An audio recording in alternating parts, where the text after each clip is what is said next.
तो hello friends, आज हम फ्रांसीसी की क्रांति पढ़ेंगे और ये हमारा क्लास 9 का समकालीन विश्व का एक पहला चैप्टर है। चलिए शुरू करते हैं। घटनाएं और प्रक्रियाएं। इस खंड में आप फ्रांसीसी क्रांति, रूसी क्रांति और नात्सीवाद के उदय का इतिहास पढ़ेंगे। आधुनिक विश्व की रचना में इन तीनों घटनाओं का महत्वपूर्ण योगदान रहा है। अध्याय एक, फ्रांसीसी क्रांति के बारे में। आज हम मुक्ति, स्वतंत्रता और समानता को सहज, सुलभ और सामान्य मानकर चलते हैं, लेकिन हमें याद रखना चाहिए कि इन सब का भी एक इतिहास रहा। फ्रांसीसी क्रांति के जरिए आपको इस इतिहास के एक हिस्से को समझने में मदद मिलेगी। फ्रांसीसी क्रांति ने फ्रांस में राजतंत्र को समाप्त कर दिया। विशेषाधिकारों पर आधारित व्यवस्था में शासन की एक नई व्यवस्था उदित हुई।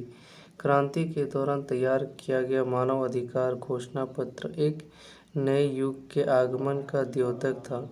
सबके एक समान अधिकार होते हैं और हर व्यक्ति बराबरी का दावा कर सकता है। यह सोच राजनीति की नई भाषा का हिस्सा बन गई।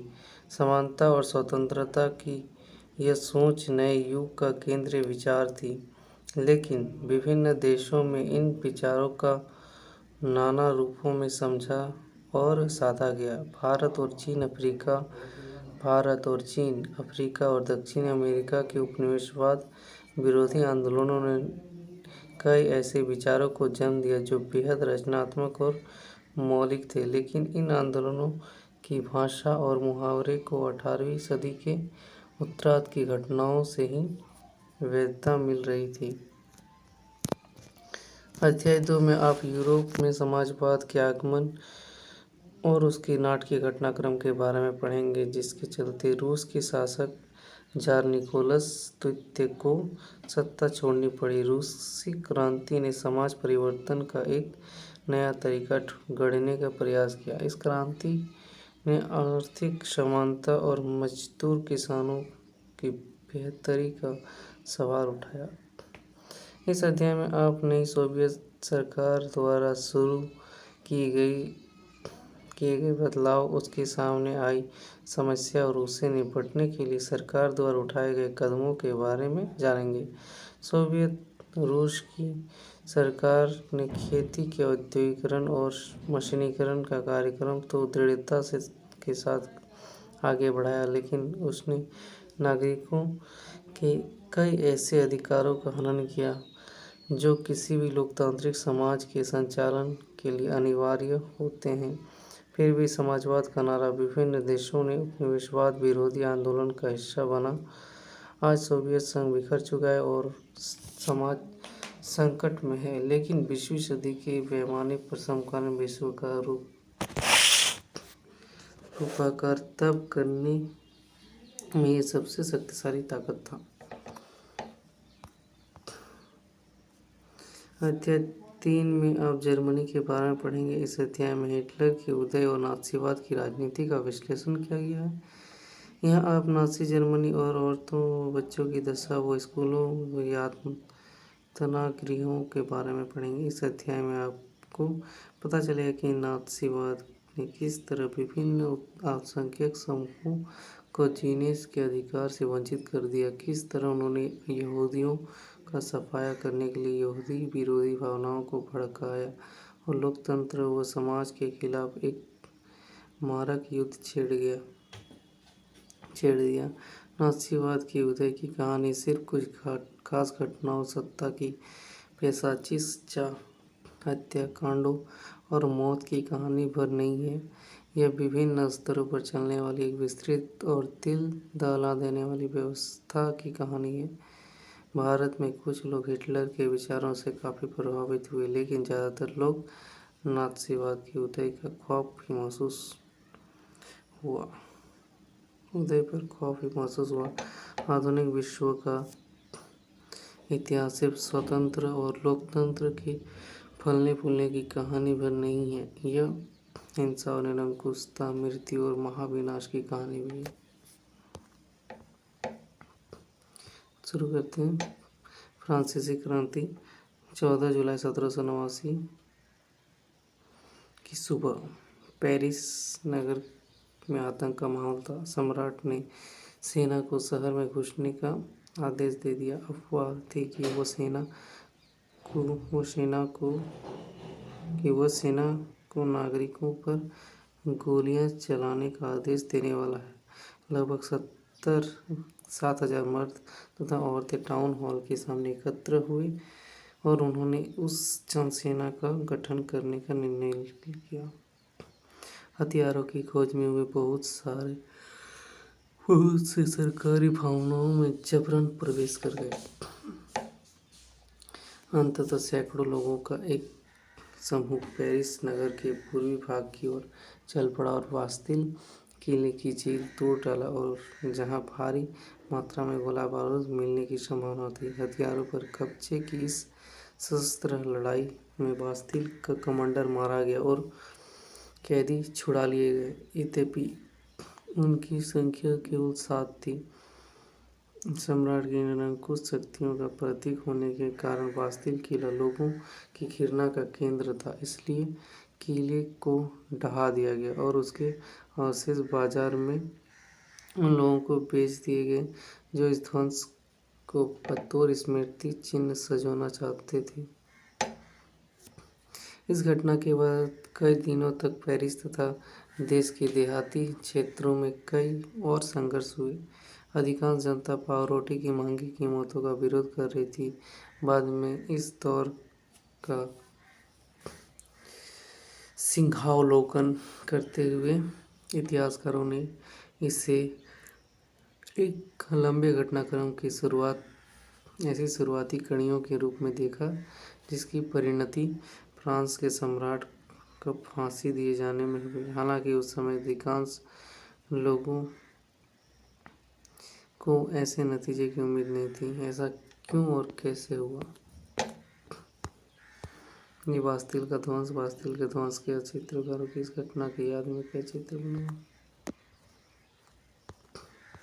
18वीं सदी के उत्तरार्ध में फ्रांसीसी समाज। सन 1774 में बूर्बो राजवंश का लुई 16वां फ्रांस की राजगद्दी पर आसीन हुआ। उस समय उसकी उम्र केवल 20 साल थी और उसका विवाह ऑस्ट्रिया की राजकुमारी मैरी एंतोइनेट से हुआ। राज्यारोहण के समय उसने राजकोष खाली पाया। लंबे समय तक चले युद्धों के कारण फ्रांस के वित्तीय संसाधन नष्ट हो चुके थे। वर्साय के विशाल महल और राज दरबार की शानो शौकत बनाए रखने के लिए फिजूल खर्ची का बोझ अलग से था। लुई 16वां के शासनकाल में फ्रांस ने अमेरिका के 13 उपनिवेशों का साझा शत्रु ब्रिटेन से आज़ाद कराने की सहायता दी थी। इस युद्ध के चलते फ्रांस पर 10 अरब लीरे से भी अधिक का कर्जा और जुड़ गया, जबकि उस पर पहले से ही 2 अरब लीरे का बोझ चढ़ा हुआ था। सरकार से कर्जदाता अब 10% की मांग करने लगे थे।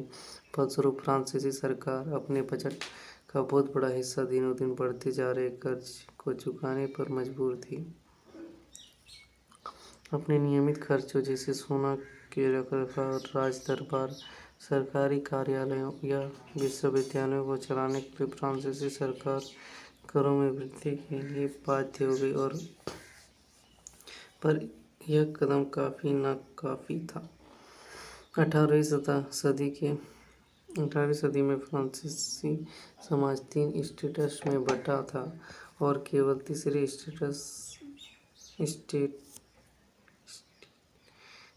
स्टेट के लोग, जनसाधारण, ही कर अदा करते थे। वर्गों में विभाजित फ्रांसीसी समाज मध्यकालीन सामंती व्यवस्था का अंग था।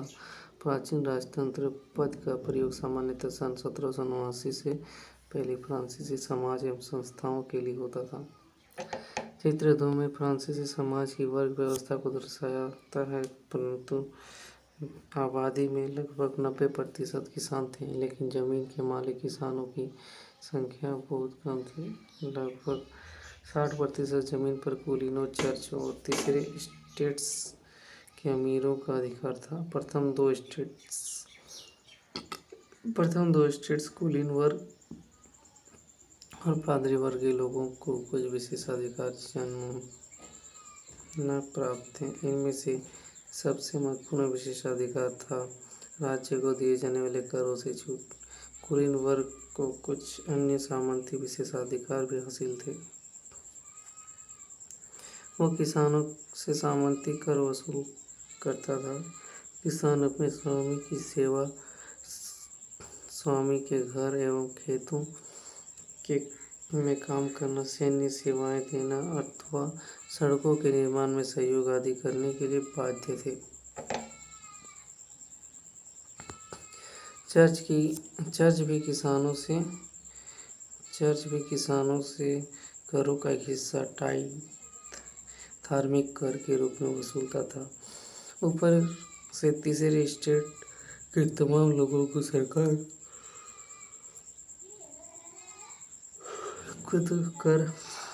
को तो कर चुकाना ही होता था।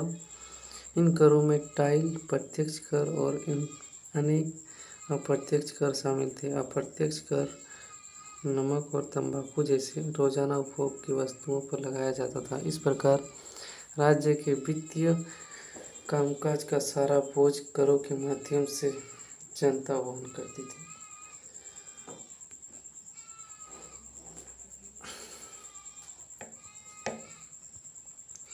ये हमारा प्रथम स्टेट्स पादरी वर्ग, द्वितीय स्टेट्स कुलीन वर्ग, तृतीय स्टेट्स बड़े व्यवसायी, व्यापारी, अदालती कर्मचारी, वकील और किसान, कारीगर, छोटे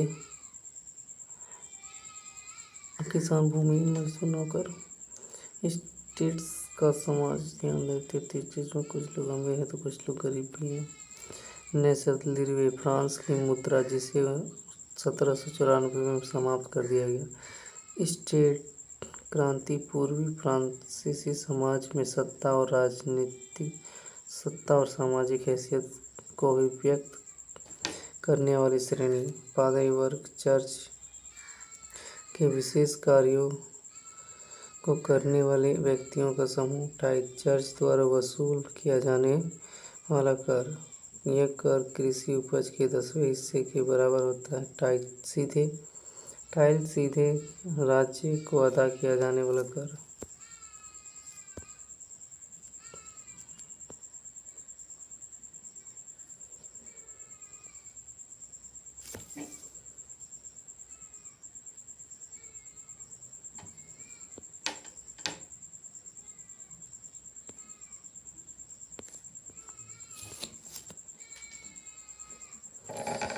क्या बोले, बेचारा गरीब अनाज, फल, पैसा, सलाद सब कुछ लाता है। मोटू जमींदार सब कुछ स्वीकार करने को तैयार बैठा है, पर वो उसको एक नज़र देखता तक नहीं।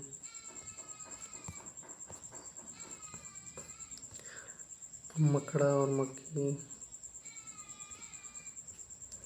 ये पढ़ेंगे। जीने का संघर्ष से पहले जीविका संकट। ऐसी चरम स्थिति जब जीवित रहने के न्यूनतम साधन भी खतरे में पड़ने लगते। नाम जिनका नाम मालूम नहीं। जीने का संघर्ष। फ्रांस की जनसंख्या सन 1715 में 2.3 करोड़ थी, जो सन 1789 में बढ़कर 2.8 करोड़ हो गई। परिणामतः अनाज उत्पादन की तुलना में उसकी मांग काफ़ी तेजी से बढ़ी। अधिकांश लोगों के मुख्य खाद्य पाव रोटी की कीमत में तेजी से वृद्धि हुई। अधिकतर कामगार कारखानों में मजदूरी करते थे और उनकी मजदूरी मालिक तय करते थे, लेकिन मजदूरी महंगाई की दर से नहीं बढ़ रही थी। फलस्वरूप अमीर गरीब की खाई चौड़ी होती गई। स्थितियां तब और बदतर हो जाती जब सूखे या ओले के प्रकोप से पैदावार गिर जाती। इससे रोजी रोटी का संकट पैदा हो जाता था। ऐसे जीविका संकट प्राचीन राजतंत्र के दौरान फ्रांस में काफ़ी आम थे।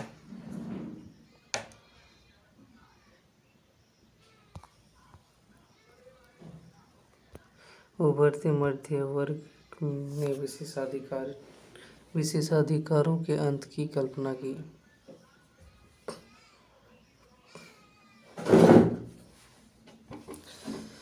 पहले भी कर बढ़ने और अकाल के समय किसान और कामगार विद्रोह कर चुके थे, परंतु उनके पास सामाजिक एवं आर्थिक व्यवस्था में बुनियादी बदलाव लाने के लिए साधन एवं कार्यक्रम नहीं थे। ये जिम्मेदारी तीसरे स्टेट के उन समूहों ने उठाई जो समृद्ध और शिक्षित होकर नए विचारों के संपर्क में आ सके थे।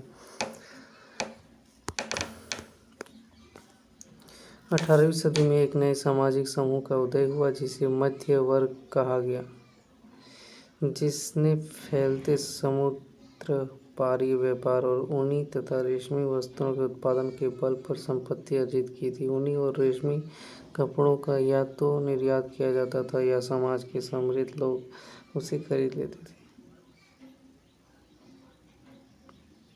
तीसरे स्टेट में इन सौदागरों एवं निर्माताओं के अलावा प्रशासनिक सेवा व वकील जैसे पेशेवर लोग भी शामिल थे। ये सभी पढ़े लिखे थे और इनका मानना था कि समाज के किसी भी समूह के पास जन्मा विशेषाधिकार नहीं होने चाहिए।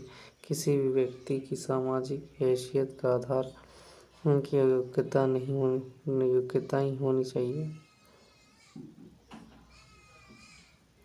स्वतंत्रता, समान नियमों तथा समान अवसरों के विचार पर आधारित समाज की यह परिकल्पना जॉन लॉक और जयाँ जाक रूसो जैसे दार्शनिकों ने प्रस्तुत की थी। अपने टू ट्रीटाइजेज ऑफ गवर्नमेंट में लॉक ने राजा के दैवी और निरंकुश अधिकारों के सिद्धांत का खंडन किया था।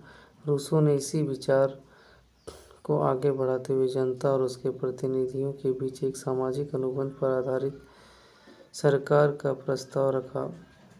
मॉन्तेस्क्यू ने the spirit of the laws नामक रचना में सरकार के अंदर विधायिका, कार्यपालिका और न्यायपालिका के बीच सत्ता विभाजन की बात कही। जब संयुक्त राज्य अमेरिका ने 13 उपनिवेशों ने ब्रिटेन से खुद को आज़ाद घोषित कर दिया, तो वहाँ इसी मॉडल की सरकार बनी। फ्रांस के राजनीतिक चिंतकों के लिए अमेरिकी संविधान और उससे दी गई व्यक्तिगत अधिकारों की गारंटी प्रेरणा का एक महत्वपूर्ण स्रोत थी। दार्शनिकों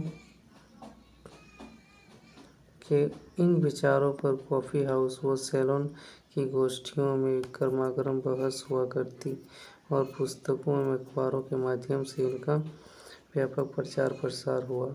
पुस्तकों एवं अखबारों को लोगों के बीच जोर से पढ़ा जाता ताकि अनपढ़ भी उन्हें समझ सके। इसी समय लुई 16वां द्वारा राज्य के खर्चों को पूरा करने के लिए फिर से कर लगाए जाने की खबर से विशेषाधिकार वाली व्यवस्था के विरुद्ध गुस्सा भड़क उठा। प्राचीन राजतंत्र में अनुभवों का वृत्तांत आगे चलकर क्रांतिकारी राजनीति में सक्रिय होने वाली जॉर्ज डॉल्टन अपनी पढ़ाई पूरी होने के समय को याद करते हुए सन 1793 में अपने एक मित्र को लिखा, मैं प्लेसिस के आवासीय कॉलेज में था और वहाँ मुझे कई महत्वपूर्ण लोगों का सान्निध्य मिला। पढ़ाई पूरी होने के बाद बेकारी के दिनों में मैं नौकरी की तलाश में जुट गया। पेरिस के न्यायालय में नौकरी मिलनी असंभव थी, लेकिन सेना में नौकरी का विकल्प भी मेरे लिए नहीं था, क्योंकि मैं न तो जन्मजात कुलीन था और न ही मैं कोई संरक्षक था। चर्च भी मुझे आसरा नहीं दे सका। मैं कोई ओहदा भी खरीदने की स्थिति में नहीं था, क्योंकि मेरी जेब में एक सौ फ्रांसीसी पैसा तक नहीं था। पुराने दोस्त ने मुंह मोड़ लिया था। व्यवस्था ने हमें पढ़ा लिखा तो दिया था, लेकिन हमारी प्रतिभा के इस्तेमाल के अवसर उपलब्ध नहीं कराए थे। आर्थर यंग नाम के एक अंग्रेज ने सन 1787 से 89 के दौरान फ्रांस की यात्रा की और अपनी यात्रा का विस्तृत वृत्तांत लिखा। इस वृत्तांत में उसकी ये टिप्पणी दिलचस्प है, सेवा टहल में लगे अपने गुलामों, खासतौर पर उनके साथ बुरा व्यवहार करने वाले को पता होना चाहिए कि इस तरह वह अपनी ज़िंदगी की ऐसी स्थिति में डाल रहा है जो उस स्थिति से बिल्कुल भिन्न होती है जिसमें उसने मुक्त लोगों की सेवाएं ली होती और उनसे बेहतर बर्ताव करता, जो अपने पीड़ितों की करा सुनते हुए बोझ उड़ाना पसंद करते हैं। उन्हें दंगे के दौरान अपनी बेटी के आभरण या बेटे का गला रेत दिए जाने का दुखड़ा रोना चाहिए। क्रांति की शुरुआत। पिछले भाग में आप देख चुके कि किन कारणों से लुईस 16वां ने कर बढ़ा दिए थे। क्या आप सोच सकते हैं कि उसने ऐसा कैसे किया होगा? प्राचीन राजतंत्र के तहत फ्रांसीसी सम्राट अपनी मर्जी से कर नहीं लगा सकता, लेकिन ने इसके लिए उसे स्टेट्स जनरल प्रतिनिधि सभा की बैठक बुलाकर नए करों के अपने प्रस्तावों की मंजूरी लेनी पड़ती थी। स्टेट्स जनरल एक राजनीतिक संस्था थी जिसमें तीनों स्टेट्स अपने अपने प्रतिनिधि भेजते थे, लेकिन सम्राट यह निर्णय करता था कि इस संस्था की बैठक कब बुलाई जाए। इसकी अंतिम बैठक सन 1614 में बुलाई गई थी। फ्रांसीसी सम्राट लुई 16वां ने 5 मई 1789 को नए करों के प्रस्ताव के अनुमोदन के लिए स्टेट्स जनरल की बैठक बुलाई। प्रतिनिधियों की मेजबानी के लिए वर्साई के एक आलीशान भवन को सजाया गया। पहले और दूसरे स्टेट्स ने इन बैठक में अपने 300 प्रतिनिधि भेजे, जो आमने सामने की कतार में बिठाए गए। तीसरे स्टेट्स के 600 प्रतिनिधि उनके पीछे खड़े किए गए। तीसरे स्टेट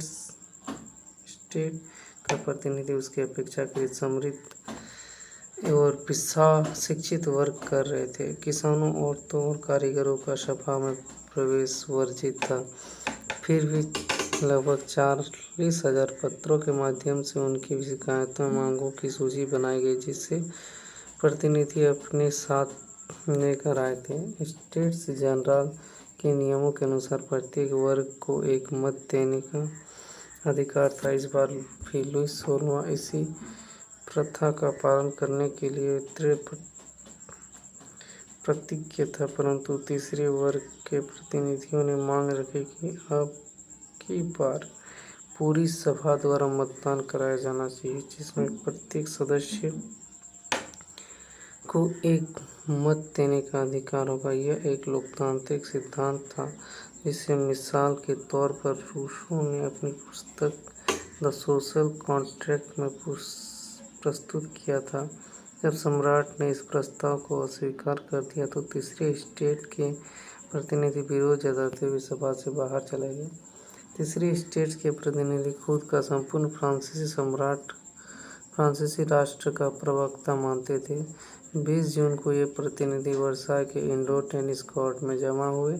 उन्होंने अपने आप को नेशनल असेंबली घोषित कर दिया और शपथ ली कि जब तक सम्राट की शक्तियों को कम करने वाला संविधान तैयार नहीं किया जाएगा, तब तक असेंबली भंग नहीं होगी।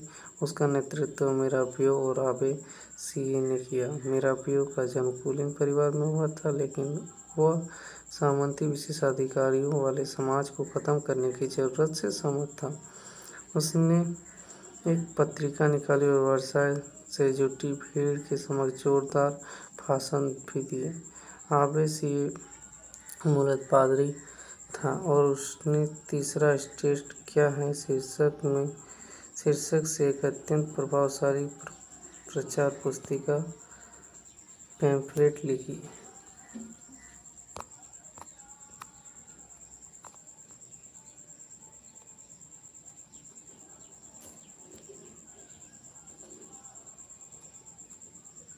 कुछ महत्वपूर्ण तिथियाँ 1774 लुई 16वां फ्रांस का राजा बनता है और सरकारी खजाना खाली हो चुका था और प्राचीन राजतंत्र के समाज में असंतोष गहरता जा रहा है।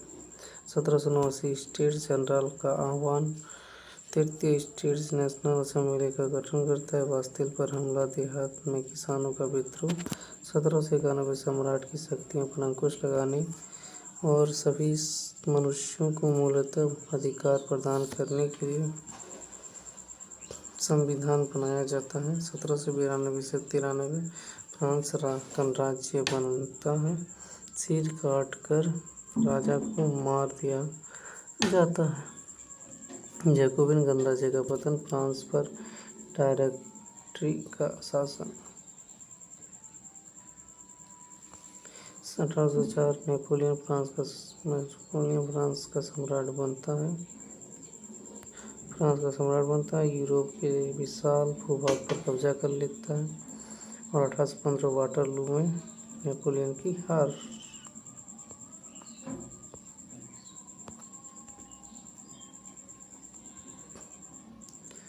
टेनिस कोर्ट में सर्वाधिक विशाल पेंटिंग है जॉन लुई डेविड द्वारा बनाया गया शुरुआती लेखांकन।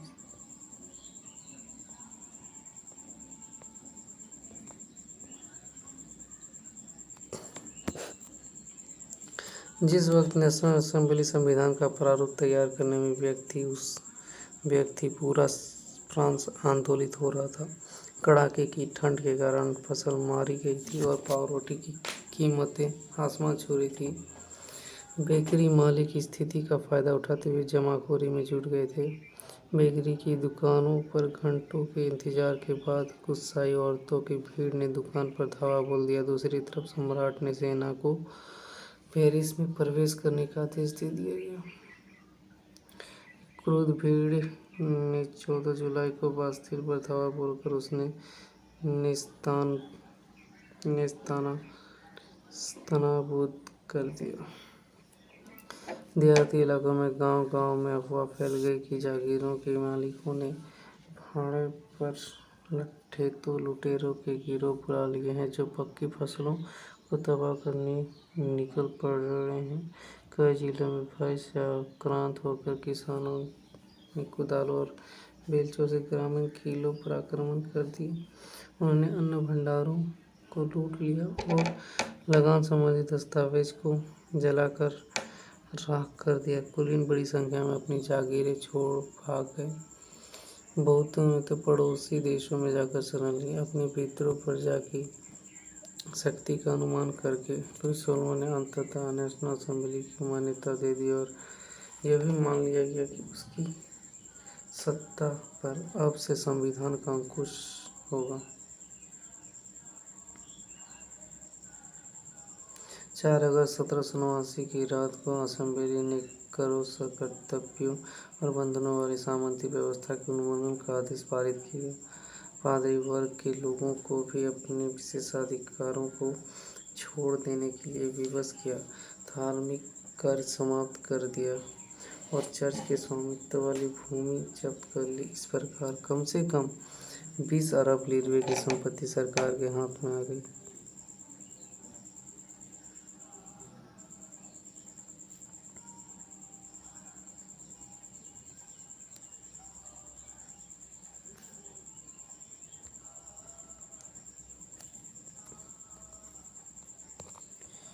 भाई की लहर का प्रसार, किस तरह किसानों की जाति एक जगह से दूसरी जगह बढ़ती चली।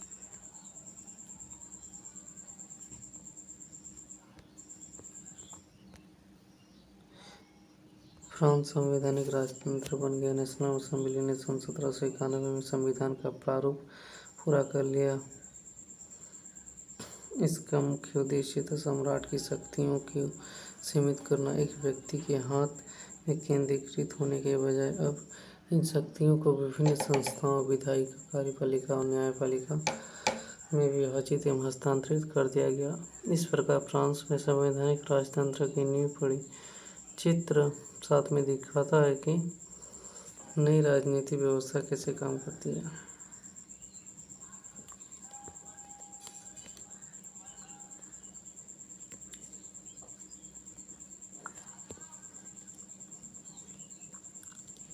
वोट से नेशनल असेंबली सम्राट के नियंत्रण मंत्री।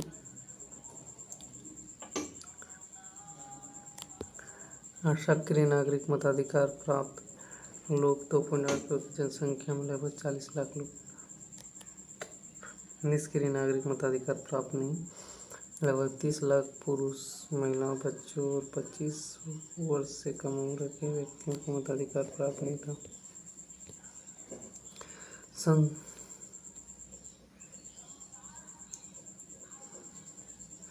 1791 के संविधान में कानून बनाने का अधिकार नेशनल असेंबली को सौंप दिया।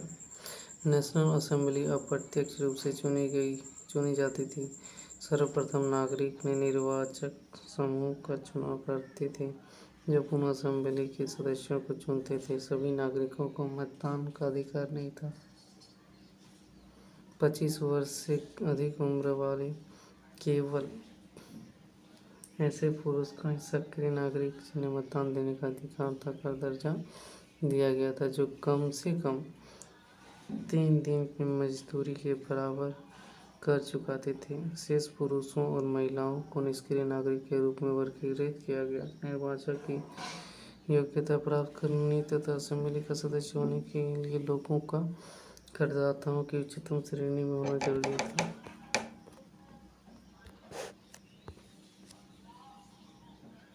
पुरुष एवं नागरिक अधिकार घोषणा पत्र का 1790 में लेबार्बिए द्वारा बनाया गया चित्र दाईं ओर की आकृति फ्रांस को और बाईं ओर के कानून को निरूपित करती है।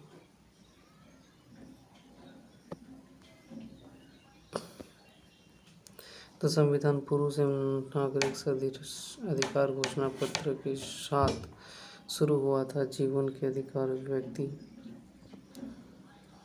की स्वतंत्रता के अधिकार और कानूनी बराबरी के अधिकार को नैसर्गिक और आहरणीय अधिकार के रूप में स्थापित किया गया, अर्थात ये अधिकार प्रत्येक व्यक्ति को जन्मना प्राप्त थे।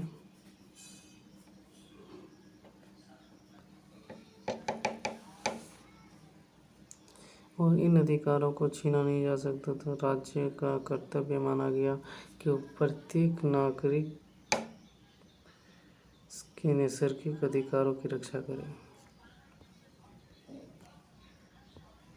पुरुष एवं नागरिक अधिकार घोषणा पत्र। आदमी स्वतंत्र पैदा होते हैं, स्वतंत्र रहते हैं और उनके अधिकार समान होते हैं। हर एक राजनीतिक संगठन का लक्ष्य आदमी के नैसर्गिक एवं आहरणीय अधिकारों को संरक्षित रखना है।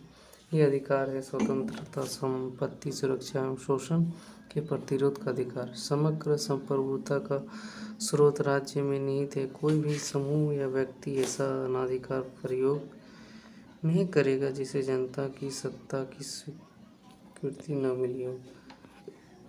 स्वतंत्रता का आशय ऐसे काम करने की शक्ति से है जो औरों के लिए नुकसानदेह न हो। समाज के लिए किसी भी हानिकारक कृत्य पर पाबंदी लगाने का अधिकार कानून के पास है।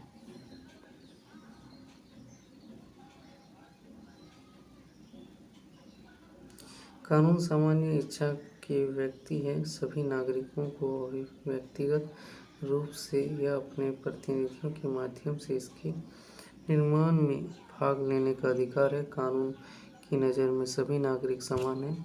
कानून सम्मत प्रक्रिया के बाहर किसी भी व्यक्ति को न तो दोषी ठहराया जा सकता है और न ही गिरफ्तार तथा नज़रबंद किया जा सकता है।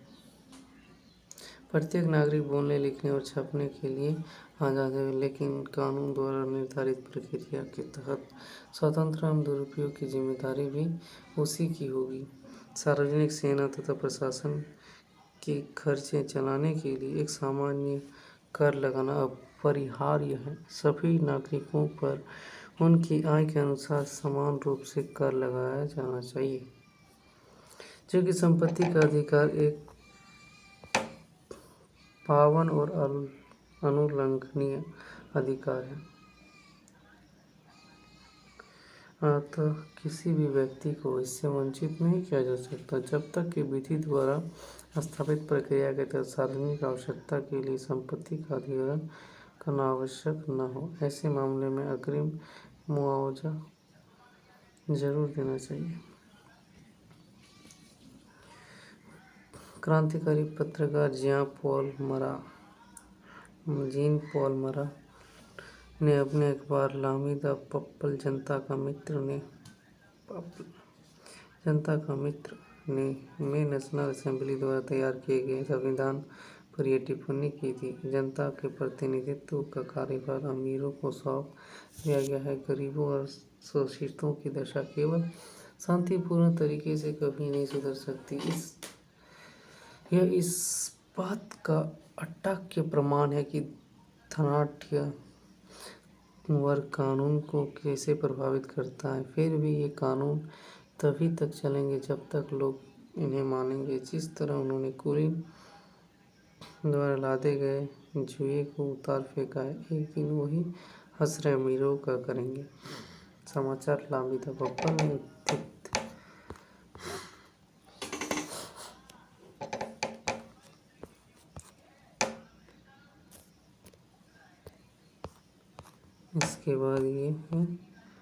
इसके बाद ये चित्र प्रतीक राजनीतिक प्रतीकों के मायने 18वीं सदी के ज़्यादातर स्त्री पुरुष पढ़े लिखे नहीं थे, इसलिए महत्वपूर्ण विचारों का प्रचार करने के लिए छपे हुए शब्दों के बजाय अक्सर आकृतियों एवं प्रतीकों का प्रयोग किया जाता था। ले बार्बिये ने अपनी पेंटिंग चित्र 8 में अधिकारों के घोषणा पत्र को लोगों तक पहुंचाने के लिए अनेक प्रतीकों का प्रयोग किया। आइए इन प्रतीकों को समझने की कोशिश करें। टूटी हुई जंजीर दासों को बांधने के लिए जंजीर का प्रयोग होता था। टूटी हुई हथकड़ी की आज़ादी का प्रतीक था। छड़ों का पर्चीदार गट्ठर अकेली छड़ को आसानी से तोड़ा जा सकता है, पर पूरे गट्ठर को नहीं। एकता में बल त्रिभुज के अंदर रोशनी बिखरती आँख और सर्वदर्शी आँख का ज्ञान प्रतीक है। सूर्य की किरणें ज्ञान रूपी अंधेरे को मिटा देती है। राजदंडशाही सत्ता का प्रतीक। अपनी पूंछ मुंह के लिए समानता का प्रतीक। अंगूठी का कोई और जोर नहीं होता। लाल फ्राइजियन टोपी दासों द्वारा स्वतंत्र होने के बाद पहनी जाने वाली टोपी। नीला सफ़ेद लाल फ्रांस के राष्ट्रीय रंग।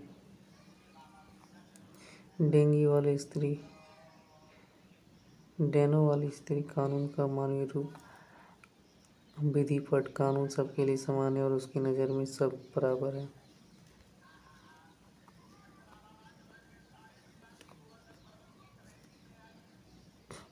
फ्रांस में राजतंत्र का उन्मूलन और गणतंत्र की स्थापना। फ्रांस की स्थिति आने वाले वर्षों में भी तनावपूर्ण बनी रही। यद्यपि लुई 16वां ने संविधान पर हस्ताक्षर कर दिए थे, परंतु प्रशा के राजा से उसकी गुप्त वार्ता भी चल रही थी। फ्रांस की घटनाओं ने अन्य पड़ोसी देशों के शासक भी चिंतित थे।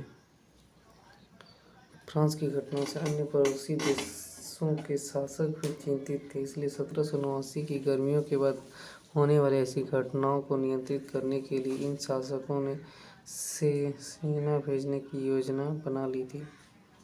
लेकिन जब तक इस योजना का अमल होता, अप्रैल 1792 में नेशनल असेंबली में प्रशा और ऑस्ट्रिया के विरुद्ध युद्ध की घोषणा का प्रस्ताव पारित कर दिया।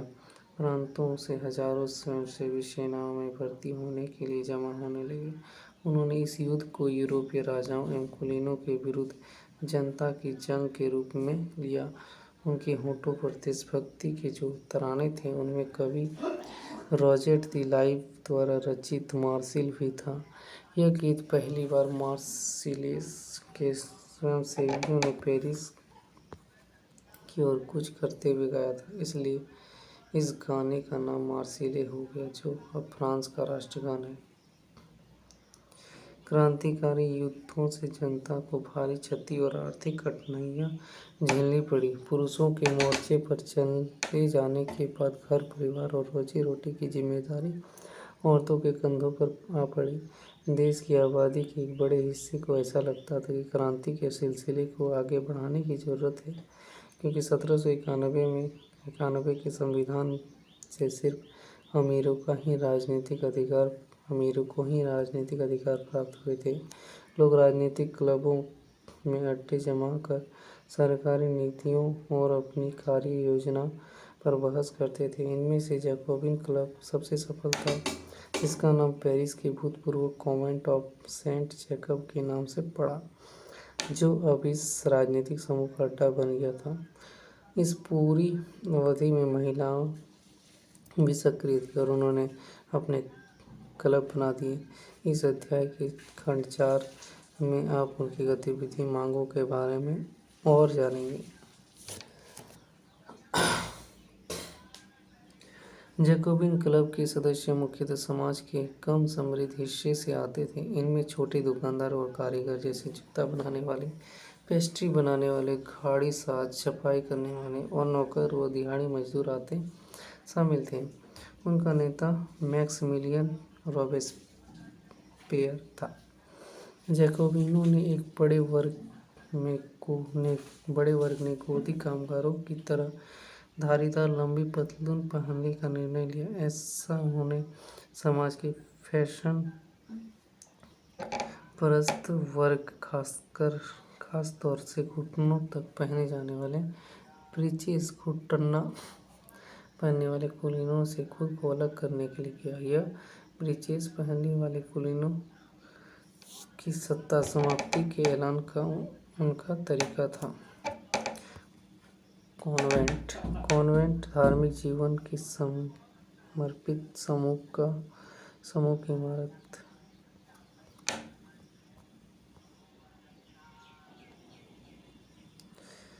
नानिन वाले लिबर्टी स्वतंत्रता, ये किसी महिला कलाकार द्वारा रचित दुर्लभ चित्रों में से एक है।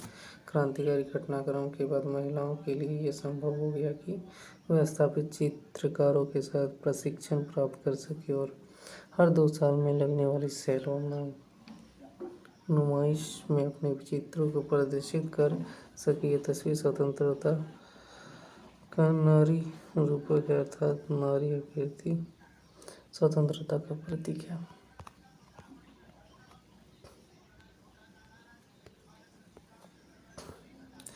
इसलिए जैकोबिनों को सॉ-कूलोत के नाम से जाना गया, जिसका शाब्दिक अर्थ होता है बिना घुटने वाले। सॉ-कूलोत पुरुष लाल रंग की टोपी भी पहनते थे, जो स्वतंत्रता का प्रतीक था, लेकिन महिलाओं को ऐसा करने की अनुमति नहीं थी।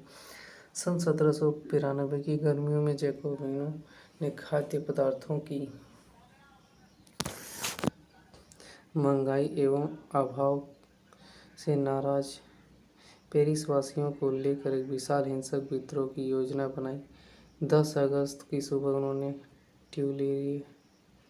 ट्यूलेरिये के महल पर धावा बोल दिया, राजा के रक्षकों को मार डाला और खुद राजा की कई घंटों तक बंधक बनाए रखा। बाद में असेंबली ने शाही परिवार को जेल में डाल देने का प्रस्ताव पारित किया। नए चुनाव कराए गए। 21 वर्ष से अधिक उम्र वाले सभी पुरुष, चाहे वो पास संपत्ति हो या न हो, को मतदान का अधिकार दिया गया।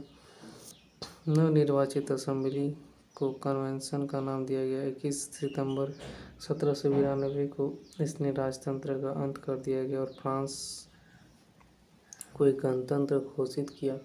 जैसा कि आप जानते हैं, गणतंत्र सरकार का वो रूप है जहाँ सरकार एवं उसके प्रमुख का चुनाव जनता करती है। यह वंशानुगत राजशाही नहीं है। आप कुछ अन्य गणतांत्रिक देशों के बारे में जानकारी प्राप्त करने की कोशिश करें और देखें कि वो कब और कैसे गणतंत्र बने।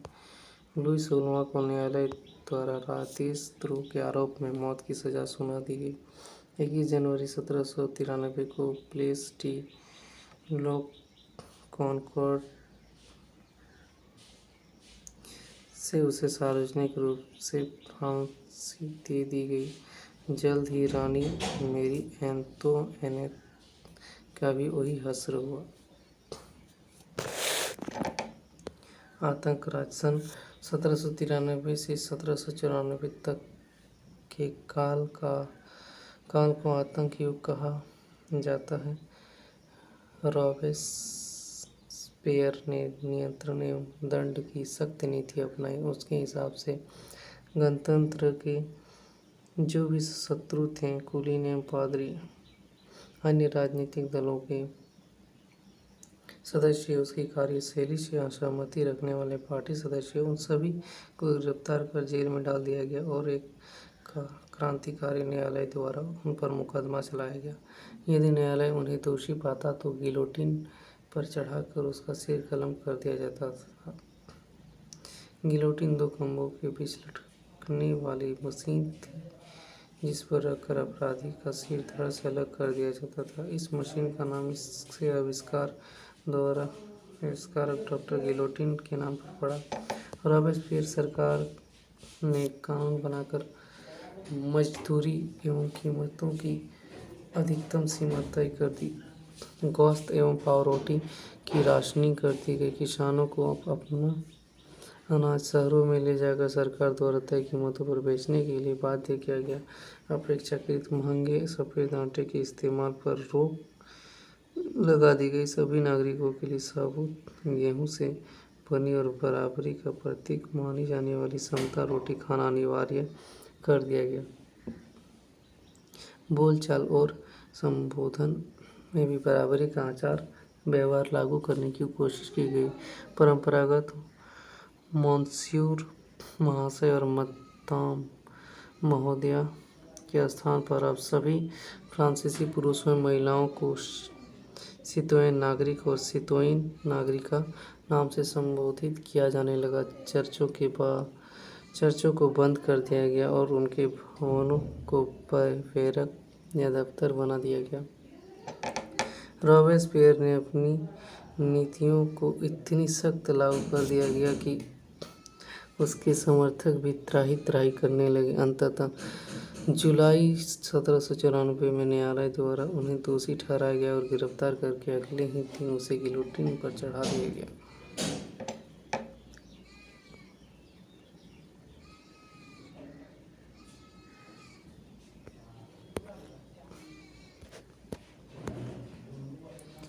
ये देखते हैं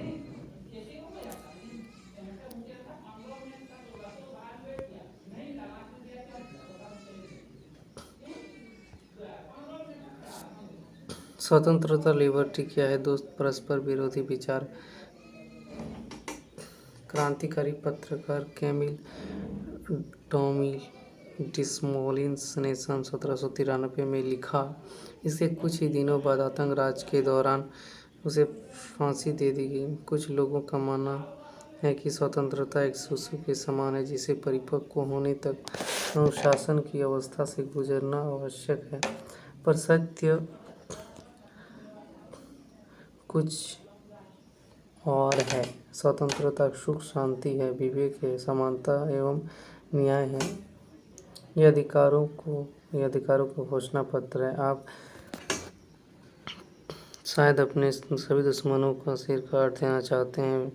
क्या इससे बड़ी मूर्खता हो सकती है? क्या किसी एक व्यक्ति को उसकी दासियों के संबंधियों को दुश्मन बनाए बिना फांसी के तख्ते तक लाना संभव है? 7 फरवरी 1794 को रॉबेस्पियर ने कन्वेंशन में भाषण दिया जो ल मोनितेर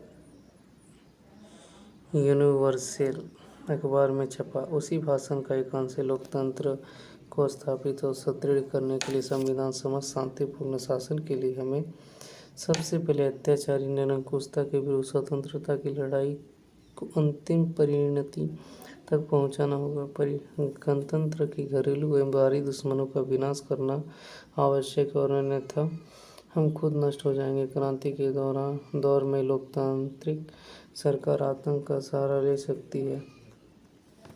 आतंक बस कठोर, तुरंत और अनम्य न्याय है जिसका प्रयोग पितृभूमि की अत्यावश्यक जरूरतों को पूरा करने के लिए किया जाएगा। आतंक के जरिए स्वतंत्रता के दुश्मनों पर अंकुश लगाना गणतंत्र के संस्थापक का अधिकार है।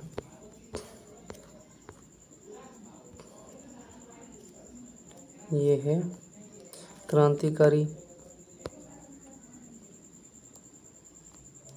क्रांतिकारी सरकार ने अनेक प्रकार की जनता की वफादारी हासिल करनी चाहिए।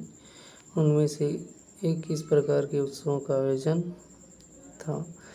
एक गौरवमय इतिहास की आभा को संप्रेषित करने के लिए प्राचीन यूनान और रोम की सभ्यताओं के प्रतीकों का इस्तेमाल किया गया। मंच के बीचों बीच बने पायदों पर टिका हुआ क्लासिको मंडप अस्थायी सामग्री का बना था, जिसे जब चाहे तोड़ा जा सकता था।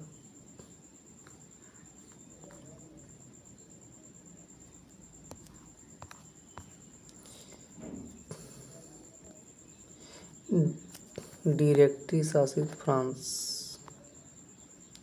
जैकोबिन सरकार के पतन के बाद मध्य वर्ग के संपन्न तबके के पास सत्ता आ गई। नए संविधान के तहत संपत्तिहीन तबके को मताधिकार से वंचित कर दिया गया। इस संविधान में 2 चुनी हुई विधान परिषदों का प्रावधान था। इन परिषदों में 5 सदस्यों वाली एक कार्यपालिका डायरेक्टरी को नियुक्त किया गया। इस प्रावधान के जरिए जैकोबिनों के शासनकाल वाली एक व्यक्ति केंद्रित कार्यपालिका से बचने की कोशिश की गई, लेकिन डायरेक्टरों का झगड़ा अक्सर विधान परिषदों से होता और तब परिषद उन्हें बर्खास्त करने की चेष्टा करती। डायरेक्टरी की राजनीतिक अस्थिरता ने सैनिक तानाशाह नेपोलियन बोनापार्ट के उदय का मार्ग प्रशस्त कर दिया। सरकार के स्वरूप में इन सभी परिवर्तनों के दौरान स्वतंत्रता, विधिसम्मत समानता और बंधुत्व प्रेरक आदर्श बने रहे। इन मूल्यों ने आगामी सदी में न सिर्फ फ्रांस बल्कि बाकी यूरोप के राजनीतिक आंदोलनों को भी प्रेरित किया। क्या महिलाओं के लिए भी क्रांति हुई?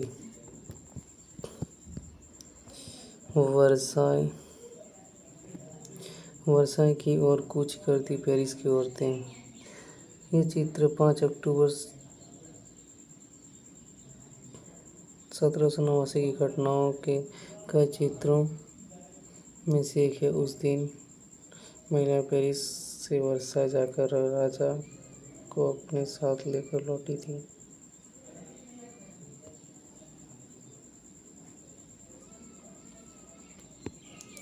महिलाएं शुरू से ही फ्रांसीसी समाज में इतने अहम परिवर्तन लाने वाली गतिविधियों में सक्रिय रूप से शामिल थीं। उन्हें उम्मीद थी कि उनकी भागीदारी क्रांतिकारी सरकार को उनका जीवन सुधारने हेतु ठोस कदम उठाने के लिए प्रेरित करेगी। तीसरे स्टेट के अधिकांश महिलाएं जीविका निर्वाह के लिए काम करती थीं। वे सिलाई, बुनाई, कपड़ों की धुलाई करती थीं, बाजारों में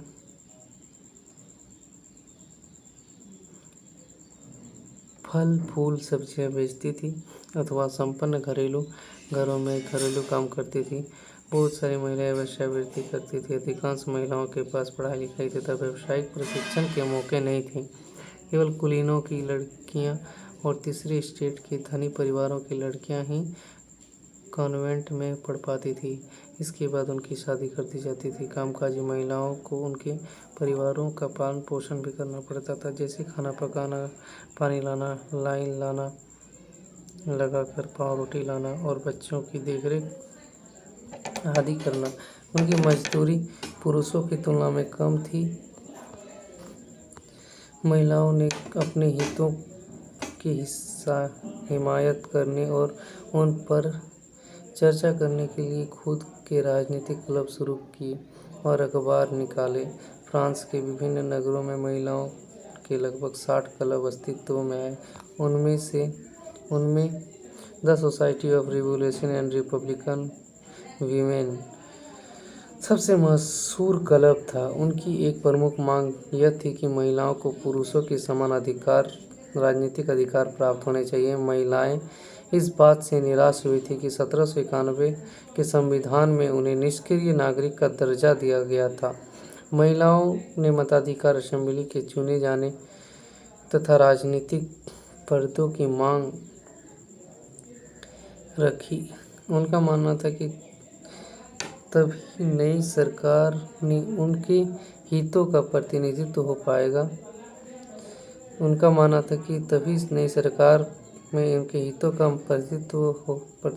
पाएगा। प्रारंभिक वर्षों में क्रांतिकारी सरकार ने महिलाओं के जीवन में सुधार लाने वाले कुछ कानून लागू की। सरकारी विद्यालयों की स्थापना के साथ सभी लड़कियों के लिए स्कूली शिक्षा को अनिवार्य बना दिया गया। अब पिता उन्हें उनकी मर्जी के खिलाफ शादी के लिए बाध्य नहीं कर सकते थे। शादी को स्वैच्छिक अनुबंध माना गया और नागरिक कानूनों के तहत उनका पंजीकरण किया जाने लगा। तलाक को कानूनी रूप दिया गया और मर्द और औरतों दोनों को ही उनकी अर्जी देने का अधिकार दिया गया। अब महिलाएं व्यावसायिक प्रशिक्षण ले सकती थी, कलाकार बन सकती थी और छोटे मोटे व्यवसाय चला सकती थी। फिर भी राजनीतिक अधिकारों के लिए महिलाओं का संघर्ष जारी रहा। आतंक राज के दौरान सरकार ने महिला क्लबों को बंद करने और उनकी राजनीतिक गतिविधियों पर प्रतिबंध लगाने वाला कानून लागू किया। कई जानी मानी महिलाओं को गिरफ्तार कर लिया गया और उनमें से कुछ को फांसी पर चढ़ा दिया गया।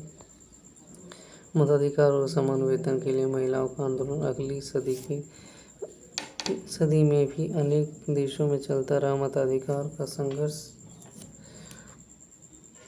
19वीं सदी के अंत एवं 20वीं सदी के प्रारंभ तक अंतर्राष्ट्रीय मताधिकार आंदोलन के जरिए जारी रहा। क्रांतिकारी आंदोलन के दौरान फ्रांसीसी महिलाओं की राजनीतिक सरगर्मियों को प्रेरक स्मृति के रूप में जिंदा रखा। अंततः सन 1946 में फ्रांस की महिलाओं ने मताधिकार हासिल कर लिया।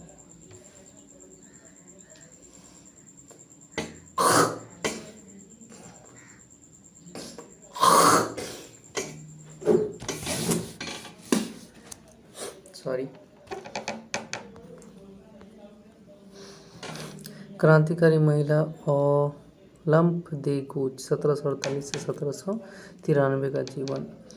ओलंप दे गूज क्रांतिकालीन फ्रांस की राजनीतिक रूप से सक्रिय महिलाओं का सबसे महत्वपूर्ण थी। उन्होंने संविधान तथा पुरुष एवं नागरिक अधिकार घोषणा पत्र का विरोध किया क्योंकि उसमें महिलाओं का मानव मात्र के मूलभूत अधिकार से वंचित रखा गया था। इसलिए उन्होंने सन 1791 में महिला एवं नागरिक अधिकार घोषणा पत्र तैयार किया, जिसमें महारानी और नेशनल असेंबली के सदस्यों के पास यह मांग करते हुए भेजा गया कि इस पर कार्रवाई की जाए।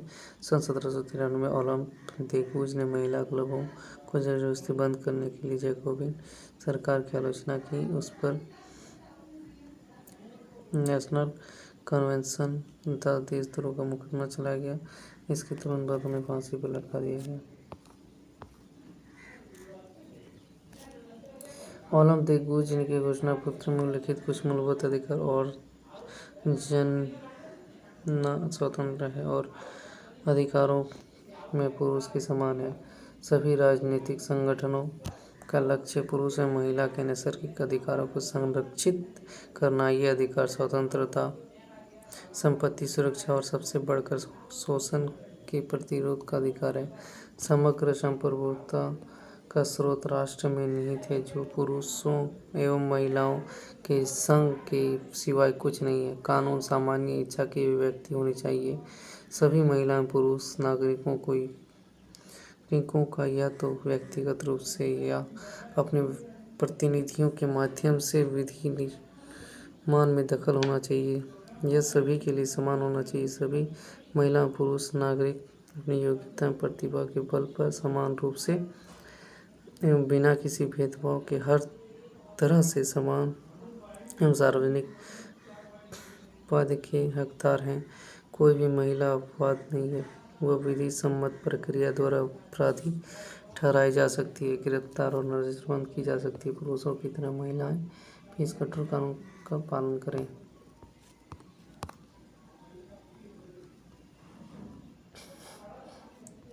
सन 1793 में जैकोबिन राजनीतिज्ञ सोमेत ने इन आधारों पर महिला क्लबों को बंद करने का निर्णय उचित ठहराया। क्या प्रकृति ने घरेलू कार्य पुरुषों को सौंपा है? क्या प्रकृति ने बच्चों को दूध पिलाने के लिए हमें स्तन दिए हैं? नहीं। प्रकृति ने पुरुष से कहा है, पुरुष बनो, शिकार, कृषि, राजनीतिक कर्तव्य, यह तुम्हारा साम्राज्य है। प्रकृति ने महिला से कहा, स्त्री बनो, गृहस्थ के काम, मातृत्व के सुखद दायित्व वही तुम्हारे कार्य है। पुरुष बनने वाली महिलाएं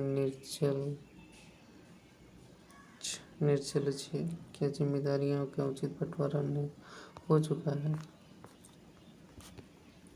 बेकरी की दुकान में कतार महिलाएं। दास प्रथा का उन्मूलन।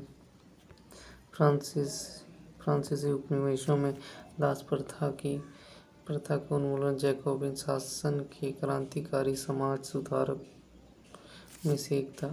कैरिबियाई उपनिवेश मार्टिनिक, ग्वाडेलूप और सेंट डोमिंगो तंबाकू, नील, चीनी और कॉफी जैसी वस्तुओं के महत्वपूर्ण आपूर्तिकर्ता थे। अपरिचित एवं दूर देश जाने एवं काम करने के लिए प्रति यूरोपीय की अनिच्छा का मतलब था बगानों में श्रम की कमी। इस कमी को यूरोप, अफ्रीका एवं अमेरिका के बीच त्रिकोणीय दास प्रथा द्वारा पूरा किया गया। दास व्यापार 17वीं शताब्दी में शुरू हुआ। फ्रांसीसी सौदागर बोर्दे और नान्ते बंदरगाह से अफ्रीका तट पर जहाज ले जाते थे, जहां वे स्थानीय सरदारों से दास खरीदते थे। दासों को दाग कर एवं हथकड़ियां डालकर अटलांटिक महासागर के पार कैरिबियाई देशों तक 3 माह की लंबी समुद्री यात्रा के लिए जहाज़ों से ठूस दिया जाता था। वहां उन्हें बगान मालिकों को बेच दिया जाता था। दास श्रम के बल पर यूरोपीय बाजारों में चीनी, कॉफी, नील की बढ़ती मांग को पूरा करना संभव हुआ। बोर्दे और नान्ते जैसे बंदरगाह फलते फूलते दास व्यापार के कारण ही समृद्ध नगर बन गए। 18वीं सदी की फ्रांस में दास प्रथा की ज्यादा निंदा नहीं हुई। नेशनल असेंबली में लंबी बहस हुई कि व्यक्ति के मूलभूत अधिकार उपनिवेशों में रहने वाली प्रजा सहित समस्त फ्रांसीसी प्रजा को प्रदान किए जाए या नहीं, परंतु दास व्यापार पर निर्भर व्यापारियों के विरोध के भय से नेशनल असेंबली में कोई कानून पारित नहीं किया गया। लेकिन अंततः सन 1794 के कन्वेंशन ने फ्रांसीसी उपनिवेशों के भी दासों की मुक्ति का कानून पारित कर दिया, पर यह कानून एक छोटी सी अवधि तक ही लागू रहा। 10 वर्ष बाद नेपोलियन ने दास प्रथा पुनः शुरू कर दी। बगान मालिकों को अपने आर्थिक हित साधने के लिए अफ्रीकी निग्रो लोगों को गुलाम बनाने की स्वतंत्रता मिल गई। फ्रांसीसी उपनिवेशों से अंतिम रूप से दास प्रथा का उन्मूलन 1848 में किया गया। निग्रो अफ्रीका में सहारा रेगिस्तान के दक्षिण में रहने वाले स्थानीय लोग। यह अपमानजनक शब्द है जिसका अब प्राय इस्तेमाल नहीं किया जाता। दास मुक्ति सन 1794 के इस चित्र में दासों की मुक्ति का विवरण है। शीर्ष पर तिरंगे बैनर बना रहा है। मनुष्य के अधिकार नीचे अभिलेख कहता है कि गुलामों की मुक्ति। एक फ्रांसीसी महिला अफ्रीकी एवं अमेरिकी इंडियन दासों को यूरोपीय कपड़े देकर उन्हें सभ्य बनाने की चेष्टा कर रही है। क्रांति और रोजाना की जिंदगी।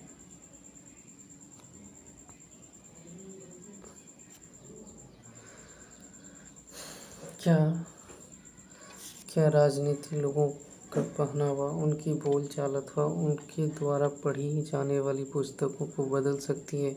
सन 1789 के बाद के वर्षों में फ्रांस के पुरुषों, महिलाओं एवं बच्चों के जीवन में उनके जीवन में ऐसे अनेक परिवर्तन आए। क्रांतिकारी सरकारों ने कानून बनाकर स्वतंत्रता एवं समानता के आदर्शों को रोजाना की जिंदगी में उतारने का प्रयास किया। बास्तिल के विध्वंस के बाद सन 1789 की गर्मियों में जो सबसे महत्वपूर्ण कानून अस्तित्व में आया हुआ था सेंसरशिप की समाप्ति। प्राचीन राजतंत्र के अंतर्गत तमाम लिखित सामग्री और सांस्कृतिक गतिविधियां, किताब, अखबार, नाटक को राजा के सेंसर अधिकारियों द्वारा पास किए जाने के बाद ही प्रकाशित या मंचित किया जा सकता था। परंतु अब अधिकारों के घोषणा पत्र में भाषण में व्यक्ति की स्वतंत्रता को नैसर्गिक अधिकार घोषित कर दिया गया। परिणाम स्वरूप फ्रांस के शहरों में अखबारों, पर्चों, पुस्तकों में छपी हुई तस्वीरों की बाढ़ आ गई, जहाँ से वो तेजी से गांव देहात तक जा पहुंची। उनमें फ्रांस में घट रही घटनाओं और परिवर्तनों का ब्यौरा और उन पर टिप्पणी होती थी। प्रेस की स्वतंत्रता का मतलब यह था कि किसी भी घटना पर परस्पर विरोधी विचार भी व्यक्त किए जा सकते हैं। प्रिंट माध्यम का उपयोग करके एक पक्ष ने दूसरे पक्ष को अपने दृष्टिकोण से सहमत कराने की कोशिश की। नाटक, संगीत और उस सभी जुलूसों के असंख्य लोगों जाने लगे।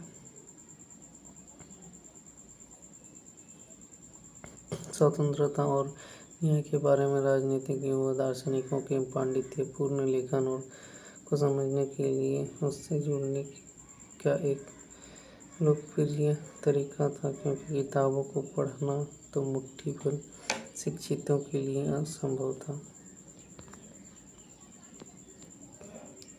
देशभक्त कसरती ताप मशीन इसका इस्तेमाल मोटापा घटाने के लिए किया जाता था। अपनाया गया 1790 का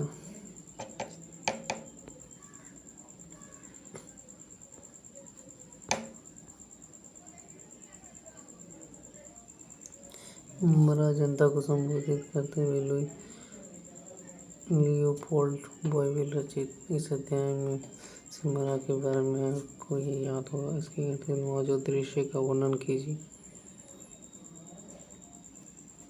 सारांश 1804 में नेपोलियन बोनापार्ट ने खुद को फ्रांस का सम्राट घोषित कर दिया।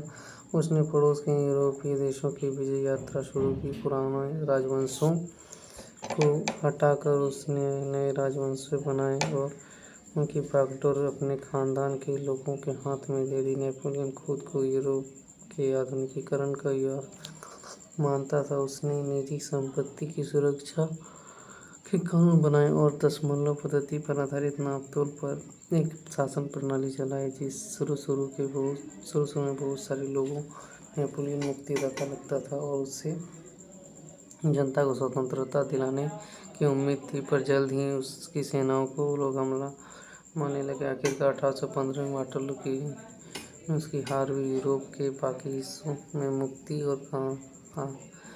और आधुनिक कानूनों को फैलाने वाले उसके क्रांतिकारी उपायों का असर उसकी मृत्यु के काफी समय बाद सामने आया। स्वतंत्रता और जनवादी अधिकारों के विचार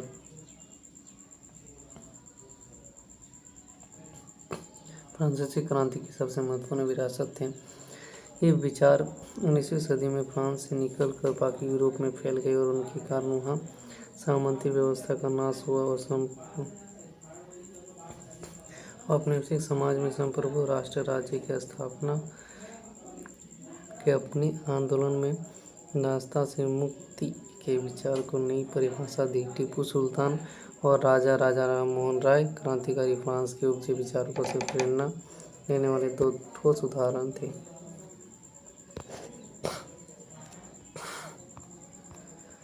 बॉक्स 2 बॉक्स 1 कहाँ है तब?